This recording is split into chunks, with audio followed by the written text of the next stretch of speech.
Hello everyone, welcome to education point online. मैं बिट्टू कुमार आ गया हूं अपने इंजीनियरिंग केमिस्ट्री के नए लेक्चर में। और आज जो हमारा होने वाला है क्या, तो आओ बाओ प्रिंसिपल के बारे में हम पढ़ने वाले हैं। अब ये आओ बाओ प्रिंसिपल है क्या, सबसे पहले इस चीज के बारे में समझते हैं। ये जो अपना आओ बाओ रूल है या इसको प्रिंसिपल भी बोल सकते हैं, ये मेनली है क्या समझना।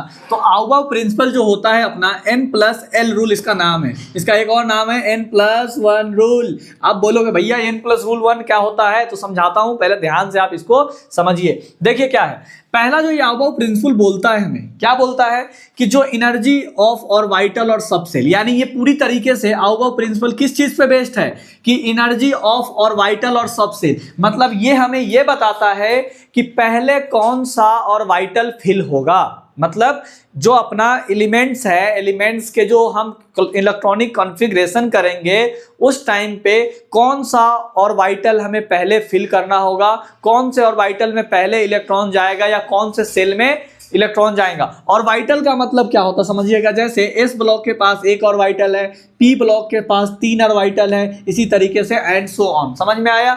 तो जो आओ बाओ प्रिंसिपल है हमें यह बताता है कि इलेक्ट्रॉनिक कॉन्फ़िगरेशन करते टाइम हमें किस और वाइटल में और किस सब सेल में हम कितना इलेक्ट्रॉन्स क्या करेंगे, फिल करेंगे, वो चीज़ों के बारे में बताता है। दूसरी बात, ये आओ बाओ प्रिंसिपल हमें ये बताता है कि भैया देखो, जो हमारा इलेक्ट्रॉन है ना वो फर्स्ट कहाँ पे फिल होगा, फर्स्टली कौन ऑक्युपाई करेगा। तो फर्स्टली जो हमारा ऑक्युपाई करने का काम करेगा इलेक्ट्रॉन, वो लोअर एनर्जी वाले और वाइटल करेंगे। जो एनर्जी लेवल जिसका क्या होगा, कम होगा, वो पहले क्या करेगा और वाइटल को क्या करेगा भैया, इलेक्ट्रॉन को क्या करेगा, ऑक्युपाई करेगा, मतलब पहले उसको फिल करेंगे। ठीक है। और तीसरी बात क्या है बताना जरा, जो इलेक्ट्रॉन का फिलिंग होता है वो कैसे होता है आओ बाओ प्रिंसिपल में, इंक्रीजिंग ऑर्डर ऑफ एनर्जी। यानी इंक्रीजिंग ऑर्डर ऑफ एनर्जी हम देखेंगे कि सबसे कम किसका मतलब सबसे पहले कौन भरेगा, उसके बाद कौन भरेगा, उसके बाद कौन भरेगा, इंक्रीजिंग ऑर्डर में, मतलब छोटे से बड़े की तरफ। यानी जीरो लेवल से हम क्या करेंगे,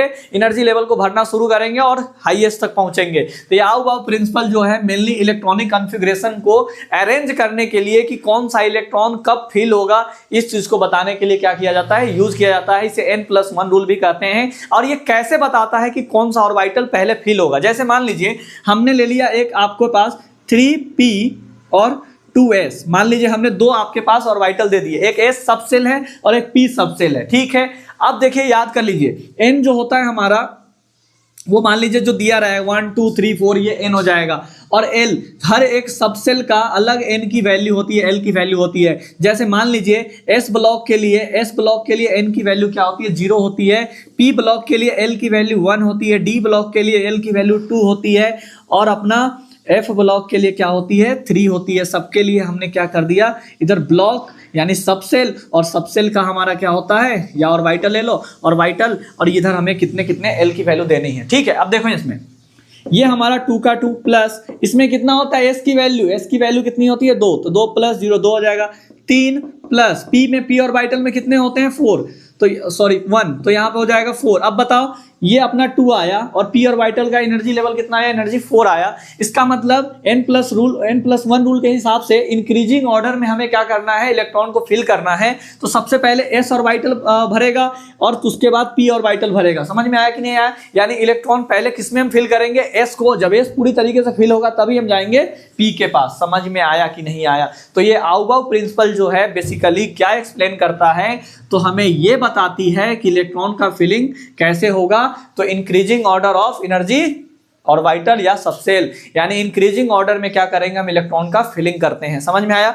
और ये जो होता है इसमें एनर्जी जो है वो डायरेक्टली प्रोपोर्शनल होता है किसके, N+N के। यानी एनर्जी कैसे फिल होगा, तो जैसे N+L की वैल्यू आएगी वैसे वैसे हम क्या करेंगे, फिल करते चले जाएंगे।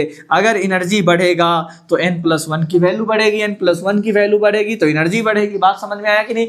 तो ऑर्बिटल का फिलिंग कैसे करना है, ये चीजों को कौन एक्सप्लेन कर रहा है, तो आओ बाओ प्रिंसिपल से एक्सप्लेन होता है। और इसमें एनर्जी जो है और वाइटल का और सबसेल का पता चलता है। दूसरी चीज, फर्स्ट ये लोअर एनर्जी लेवल को और या और वाइटल को ऑक्युपाई करके रखता है। और तीसरी बात, ये इंक्रीजिंग ऑर्डर ऑफ इलेक्ट्रॉन को क्या करता है, इलेक्ट्रॉन को इंक्रीजिंग ऑर्डर में क्या करता है, फिलिंग करता है। समझ में आया।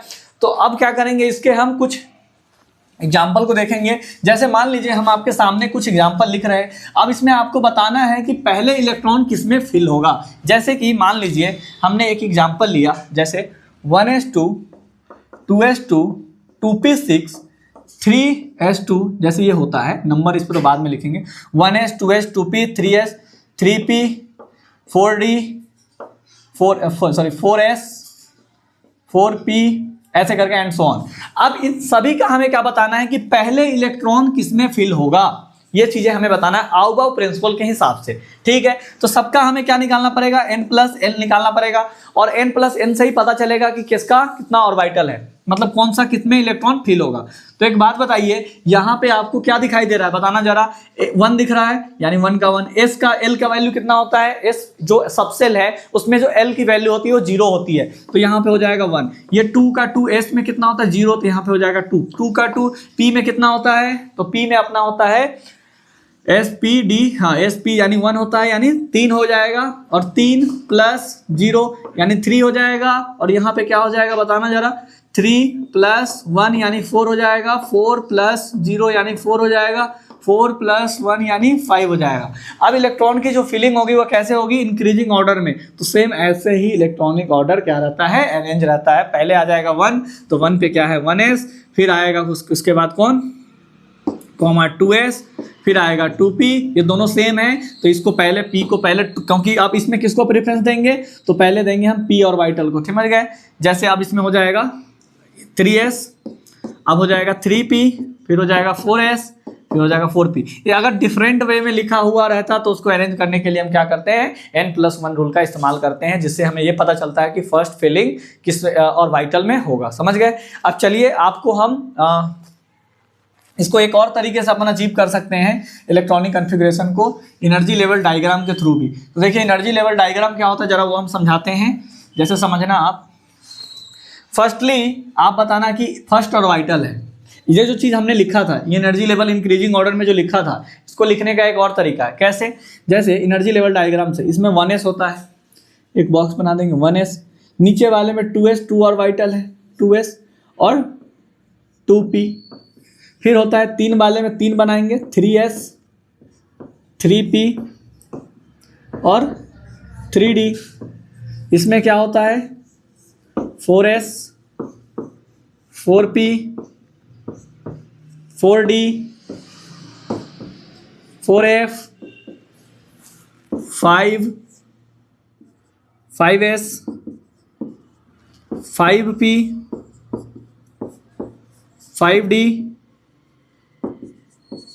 5f, ऐसे एंड सो ऑन, आगे भी आप लिख सकते हो। बट देखो एनर्जी लेवल कैसे भरेगा इंक्रीजिंग ऑर्डर में, सबसे पहले ये ऑर्बिटल में आएगा, फिर बैक जाएगा, फिर 2s भरेगा, फिर उसके बाद 2p और 3s भरेगा, फिर उसके बाद कौन भरेगा 3p और 4s, फिर कौन इसके बाद फिल होगा, ये होगा, इसी तरीके से एंड सो ऑन चलता ही रहेगा। समझ में आया कि नहीं आया। तो इलेक्ट्रॉन का फिलिंग कैसे हो रहा है, यहीं से हम इलेक्ट्रॉनिक कॉन्फ़िगरेशन लिखना भी सीखते हैं। जैसे देखिए ध्यान से, पहले कौन आया 1s, फिर कौन फिल होगा 2s, फिर कौन सा फिल होता है p 2p, फिर किस में जा रहा है 3s में, फिर किस में जा रहा है, फिर बैक गया, फिर 3p में, फिर उसके बाद किस में आया 4s में, फिर उसके बाद 4s के बाद कहाँ चला गया 3d में भरेगा, फिर 3d के बाद किस में आ रहा है 4p में आ रहा है, फिर 4p के बाद किस में आ रहा है 5s में आ रहा है, फिर किस में आ रहा है ये, उसके बाद ये 4d में आ रहा है, फिर उसके बाद किस में आ रहा है ये 5p में आ रहा है, फिर उसके बाद किस में आ रहा है 4f में आ रहा है, फिर इसके बाद 5d में आ रहा है,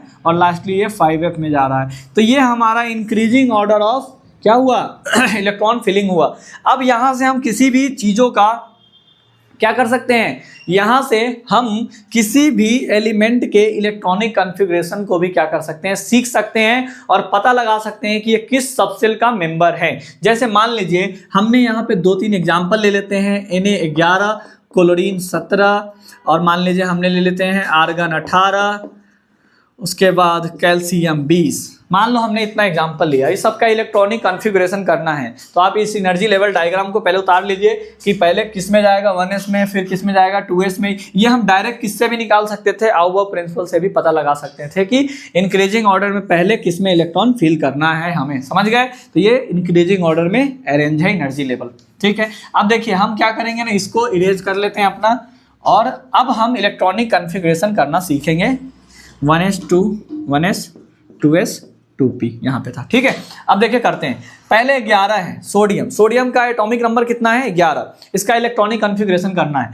तो चलो सबसे पहले करते हैं, पहले यहाँ से स्टार्ट होगा 1s। अब हमेशा याद रखना s ब्लॉक के जो s सबसेल होता है उसका मैक्सिमम टेंडेंसी 2 इलेक्ट्रॉन लेने का होता है, ठीक है, 2 से ज्यादा नहीं दे सकते हो। जैसे एक ट्रक है, ट्रक पे हमें इतना ही वजन लादना है, इससे ज्यादा लादेंगे तो हम क्या हो जाएगा, ट्रक हमारा पलट भी सकता है। तो इसी तरीके से s जो सबसेल है उसकी कैपेसिटी है इलेक्ट्रॉन को होल्ड करके रखने की 2। p ब्लॉक को होता है 1 से लेकर 6 तक, इसमें 1 to 2 होता है, ठीक है।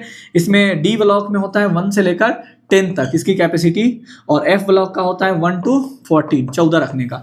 ये हमारे जो सबसेल्स हैं उनकी कैपेसिटी है कि मिनिमम कितना रख सकता है, मिनिमम तो 1 हो सकता है, मैक्सिमम कितने जा सकते हैं, s ब्लॉक में 2, p ब्लॉक में 6, d ब्लॉक में अपना कितना 10 और f ब्लॉक में कितना 14, ठीक है। अब देखिए तो सबसे पहले s पे हमारे पास 11 रुपए हैं, मान लीजिए हमारे पास 11 रुपए हैं, 11 में से s को कितना दे सकते हैं, अगर s आएगा तो बांट दो, अगर पैसा है तो बांटो। तो कितना s का मैक्सिमम टेंडेंसी है 2 रुपए, तो s को 2 पकड़ा दो। फिर उसके बाद कौन आएगा, s के बाद 2s आ रहा है, फिर भी अब देखो 2 चला गया तब भी हमारे पास 9 रुपए हैं, तो 9 रुपए हैं तो आराम से 2 रुपया दे सकते हैं, तो 2s2। अब कितने चले गए, 4 चले गए, हमारे पास बचे कितने हैं, 4 जाने के बाद भी हमारे पास बचे हैं तो 7 बचे हुए हैं।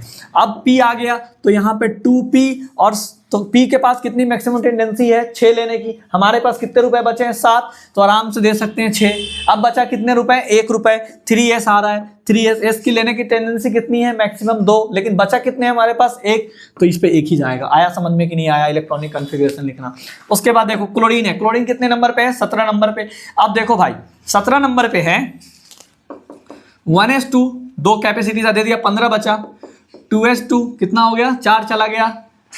उसके बाद कौन आ रहा है 2p6, देते जाओ जब तक तुम्हारे पास जितना उसको चाहिए उससे ज्यादा है तो पूरा दो, अगर घट गया तो जितना कम है जितना बचा हुआ है सब दे दो। जैसे देखो s आया तो s क्या 17 रुपए है, 2 तो आराम से दे सकते हैं, फिर अभी उसके बाद 15 बचा, 2 आराम से दे सकते हैं, फिर 6 देना है इसको, तो कितना 4 जा चुके हैं, तो हमारे पास बचे कितने 13, तो 13 में से 6 आराम से दे सकते हैं, हमारे पास 10 डोनेट हो चुका है। अब कौन है 3s, 10 डोनेट होने के बाद बचा है 7, इसको भी 2 दे सकते हैं, दे दिया। अब कितना देना का अभी चला गया हमारे पास 6 4 10 2 12 चला गया, 5 बचा हुआ है हमारे पास, क्या आ रहा है अब 3p, तो 3p और हो जाएगा यहाँ पे 5। क्यों 5 दिया, क्योंकि भाई साहब हमारे पास 5 ही बचा हुआ था, लेकिन इसका टेंडेंसी था 6 लेने का, तो 6 लेने का टेंडेंसी है 5, तो इसको दे ही सकते हैं। तो एक बात बताना, यहाँ पे इसका इलेक्ट्रॉनिक कॉन्फ़िगरेशन भी हमने आसानी से कर लिया। तो अब प्रिंसिपल हमें ये बताता है कि हम किसी का एलिमेंट का जो इलेक्ट्रॉनिक कॉन्फ़िगरेशन करते हैं वो increasing order of energy level में हम करते हैं, ठीक है। 18 का सेम इसी तरीके से 20 का इन दोनों का आपको करना है। उसके बाद एक और टॉपिक आता है, अब यहाँ से हम जो ब्लॉक है वो भी बताना सीख सकते हैं कि ये इलेक्ट्रॉन का पोजीशन कहाँ होगा, किस ब्लॉक का मेंबर है, समझ गए ना, ये बताना हम यहाँ से क्या कर सकते हैं, सीख सकते हैं। तो देखो जैसे इसका लास्ट इलेक्ट्रॉन कहाँ पे इंड हुआ है, लास्ट इलेक्ट्रॉन जो है वो s ब्लॉक में इंड हुआ है, मतलब कि जो अपना सोडियम है वो s ब्लॉक का मेंबर है। अब इसका देख लीजिए क्लोरीन, क्लोरीन जो है लास्ट ऑर्बिटल कहाँ पे खत्म हुआ है p पे, तो इसका मतलब ये p ब्लॉक का मेंबर है। तो यहाँ से आपने क्या कर लिया, ब्लॉक भी बताना मतलब सीख लिया कि ये किस ब्लॉक का मेंबर है। जैसे है ना पीरियोडिक टेबल में, ऐसा पीरियोडिक टेबल है भाई जान, ऐसा ही पीरियोडिक टेबल है ना। तो ये पीरियोडिक टेबल में यहाँ पे होता है डी ब्लॉक, यहाँ पे होता है एस ब्लॉक, इधर होता है आपका पी ब्लॉक, और बीच में यहाँ पे डी एफ ब्लॉक रहता है, समझ गए। तो यहाँ पे एक बात बताना भाई मेरे, तो आप तो इलेक्ट्रॉनिक कॉन्फ़िगरेशन के हेल्प से उसका क्या बताने का काम कर रहे हो, सबसेल भी बता दे रहे हो कि किस सबसेल का मेंबर है। तो ये आओ बाओ प्रिंसिपल बेसिकली यही था कि इसमें हमें क्या करना था कि इलेक्ट्रॉनिक कॉन्फ़िगरेशन कैसे एक अरेंज किया जाता है, कैसे एक वे में बनाया जाता है। तो ये इंक्रीजिंग ऑर्डर ऑफ में क्या किया जाता है, अरेंज किया जाता है, और इसे हम 2 तरीके से कैलकुलेट कर सकते हैं, n+1 रूल से, और एक कैसे कर सकते हैं, तो एक एनर्जी लेवल डायग्राम के थ्रू भी हम कर सकते हैं। आई होप आपको ये आउबाउ प्रिंसिपल बहुत अच्छे से समझ में आया होगा। मिलते हैं अपने नेक्स्ट वीडियो में नेक्स्ट लेक्चर के साथ, तब तक के लिए अपने और अपने परिवार का ख्याल रखिए, बाय।